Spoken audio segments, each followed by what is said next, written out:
اعوذ باللہ من الشیطان الرجیم۔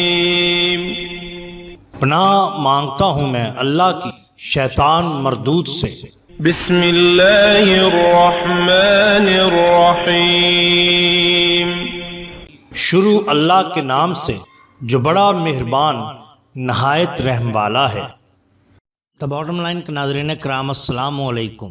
محترم ناظرین، ہم اپنی آج کی ویڈیو میں خداوند کریم کا ایک حیران کن معجزہ آپ کے سامنے پیش کریں گے کہ جب ایک وقت آیا کہ بیل انسانی آواز بولنے لگا۔ محترم ناظرین کرام، ابن اسیر جزری نے اپنی کتاب الکامل میں لکھا ہے کہ جب سیدنا سعد بن ابی وقاص رضی اللہ تعالی عنہ ایرانیوں سے جہاد کی خاطر قادسیہ پہنچے تو انہوں نے عاصم بن عمرو رضی اللہ تعالیٰ عنہ کو کسی کام سے میان کے مقام پر بھیجا۔ یہ ایرانی علاقہ میں ایک چھوٹا سا مقام تھا۔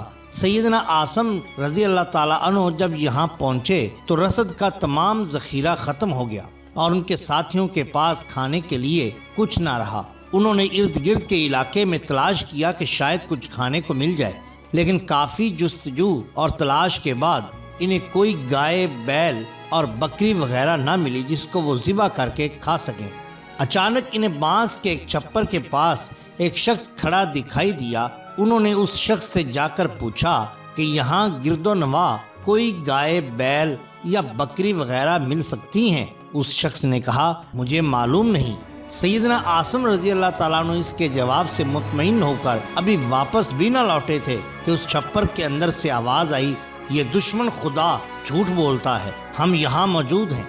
سیدنا عاصم رضی اللہ تعالیٰ عنہ کو بڑا تعجب ہوا کہ یہ آواز کس کی ہے اور کہاں سے آ رہی ہے۔ وہ چھپر میں یہ جاننے کے لیے کہ یہ آواز کس کی ہے داخل ہوئے تو دیکھا کہ وہاں کئی بیل اور گائے کھڑی ہیں، مگر وہاں کوئی آدمی نہ تھا اور یہ آواز ایک بیل کی تھی۔ سیدنا عاصم رضی اللہ تعالیٰ عنہ وہاں سے یہ تمام گائے، بیل لے کر آئے اور انہوں نے لشکر اسلام میں تقسیم کر دیا۔ یہ واقعہ کسی شخص نے حجاج بن یوسف کو سنایا تو اسے اس پر یقین نہ آیا، اور اس وقت جنگ قادسیہ کے شرکاء میں سے کچھ لوگ ابھی باقید حیات تھے۔ اس نے ان حضرات کے پاس پیغام بھیج کر اس بات کی تصدیق کرنا چاہی تو بہت سے حضرات نے گواہی دی کہ اس واقعہ کے وقت ہم وہاں موجود تھے۔ حجاج نے ان سے پوچھا اس زمانہ میں اس واقعہ کے بارے میں لوگوں کا کیا تاثر تھا؟ ان لوگوں نے بڑا اچھا جواب دیا کہ اس زمانہ میں اس واقعہ کو اس بات کی دلیل سمجھا جاتا تھا کہ اللہ ہم سے راضی ہے اور وہ ہمیں دشمن پر ضرور فتح عطا فرمائے گا۔ حجاج نے ان کا یہ جواب سن کر کہا یہ بات اسی وقت ہو سکتی ہے کہ جب لوگوں کی اکثریت متقی و پرہیزگار ہو۔ حاضرین نے کہا دلوں کا حال تو اللہ ہی جانتا ہے، لیکن اتنا ہم بھی جانتے ہیں کہ دنیا اور متاع دنیا سے اس قدر بے نیاز قوم ہم نے اس کے بعد کبھی نہ دیکھی۔ کامل ابن اسیر جلد نمبر 2 صفحہ نمبر 175۔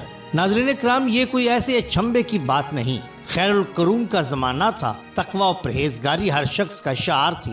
اگر اس زمانہ میں ایک خط سے دریائے نیل جاری ہو سکتا ہے اور حضور صلی اللہ علیہ وسلم کے زمانہ میں ایک گو آپ کی ختم نبوت پر گواہی دے سکتی ہے اور ایک بھیڑیا باتیں کر سکتا ہے اور آپ کی نبوت پر گواہی دے سکتا ہے تو جنگ قادسیہ میں ایک بیل بول کر اپنے ہونے کی شہادت کیوں نہیں دے سکتا؟ اور یہ واقعہ تو تقریباً تاریخ کی ہر کتاب میں منقول ہے کہ حضرت معاویہ رضی اللہ تعالیٰ عنہ کے زمانے میں گورنر افریقہ سیدنا عقبہ بن نافع کی ایک آواز پر کہ اے سانپوں اور درندوں، ہم رسول اللہ صلی اللہ علیہ وسلم کے صحابی ہیں، تم یہاں سے چلے جاؤ کیونکہ ہم اس جنگل کو اپنا ٹھکانہ بنانا چاہتے ہیں، اور اس کے بعد جس جانور کو اس جنگل میں دیکھ لیں گے اس کو موت کے گھاٹ اتار دیں گے۔ اور دیکھنے والوں نے دیکھا کہ اس ایک آواز پر ایک روز میں پورے کا پورا جنگل خالی ہو گیا۔ جنگل کے تمام جاندار اپنے بچوں کو اپنی پیٹھوں پر لاد کر